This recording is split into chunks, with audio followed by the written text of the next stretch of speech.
ہم لاتے ہیں ٹاک شوز اور انلمیٹڈ انٹرٹینمنٹ صرف YouTube per.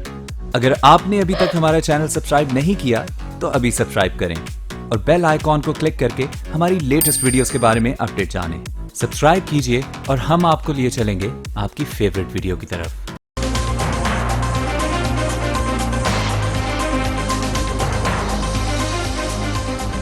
Voice of America کے واشنگٹن اسٹوڈیوز میں خوش آمدید۔ میں ہوں ثاقب الاسلام اور میں ہوں سارہ زمان۔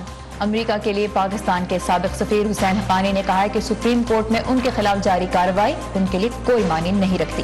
وائس آف امریکہ سے ان کی خصوصی گفتگو آج کے شو میں۔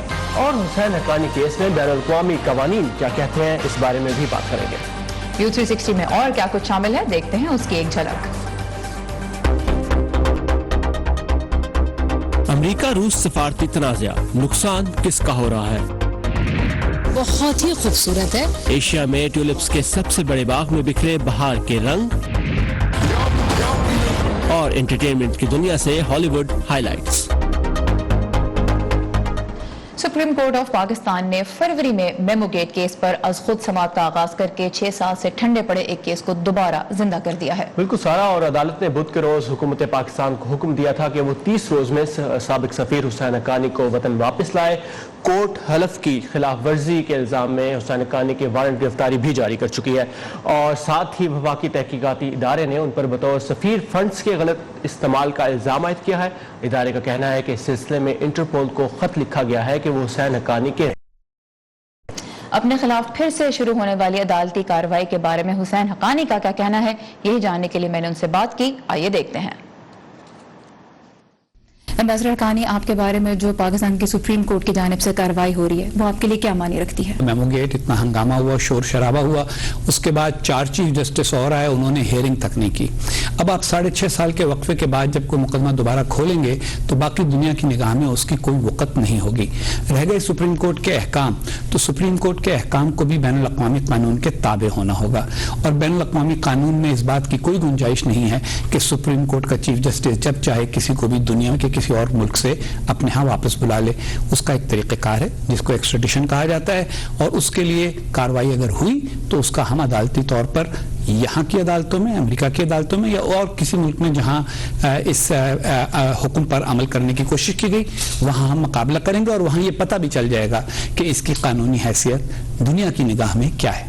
آپ ماضی میں کہہ چکے ہیں کہ آپ پاکستان جائیں گے اور آپ اس کیس کا سامنا بھی کریں گے، کیوں نہیں گیا پاکستان؟ سارا، میں نے یہ کب کہا؟ اپنے وکیل کے ذریعے؟ یہ تو میں نے کبھی بھی نہیں کہا، یہ بات بالکل جھوٹ ہے۔ جب یہ میرے اوپر الزامات لگائے گئے میمو گیٹ کے، میں نے اس وقت کہا کہ میں ان کا جواب دینے کے لیے تیار ہوں، لیکن کوئی ٹرائل ہونی چاہیے۔ ٹرائل جس کا نام ہے وہ ایک ڈیو پروسیس ہوتا ہے۔ سپریم کورٹ میں جو کارروائی ہوتی رہی وہ یہ تھی کہ ایک کمیشن بنایا جائے، اور اگر کمیشن کو میرے بیان کی ضرورت ہو تو میں نے یہ کہا تھا کہ میں بیان دینے کے لیے تیار ہوں۔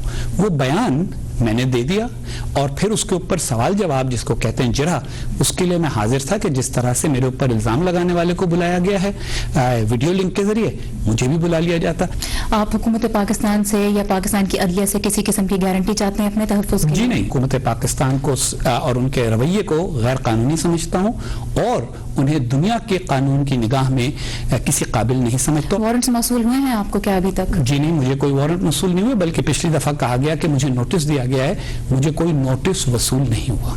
اگر آپ کو نوٹس وصول ہوتا ہے، کیا آپ اپنے وکیل کے ذریعے کسی قسم کی کارروائی کریں گے؟ آپ نے تو کہا کہ آپ اس کو ایک عدالتی تماشا سمجھتے ہیں۔ جواب آپ کو دے چکا ہوں۔ میرا یہ خیال ہے کہ یہ جو ٹیکنیکل سوالات ہیں یہ آپ اس وقت اس بنیاد پر موقوف کر دیجئے کہ میری نگاہ میں ان کی اب کوئی حیثیت نہیں ہے۔ وارنٹ اگر آپ کو آتا ہے آپ اسے پھاڑ کے پھینک دیں گے؟ وارنٹ ڈیلیور کرنے کا ایک غیر ملک میں طریقہ کاری ہوتا ہے کہ جس ملک میں آپ رہ رہے ہیں اس کے اداروں کے تھرو وارنٹ ڈیلیور کیا جاتا ہے، تو اس موقع پر میرے وکیل اس معاملے سے نمٹ لیں گے۔ آپ کے خیال میں کیوں آپ کے خلاف سازش کی جا رہی ہے؟ میں پاکستان کے ان چند لوگوں میں سے ہوں جن کی آواز اب دنیا بھر میں سنی جاتی ہے۔ ماشاءاللہ میری 4 کتابیں پوری دنیا میں پڑھی جا رہی ہیں۔ امبیسڈر حقانی، بہت شکریہ آپ کے وقت کا۔ بہت شکریہ۔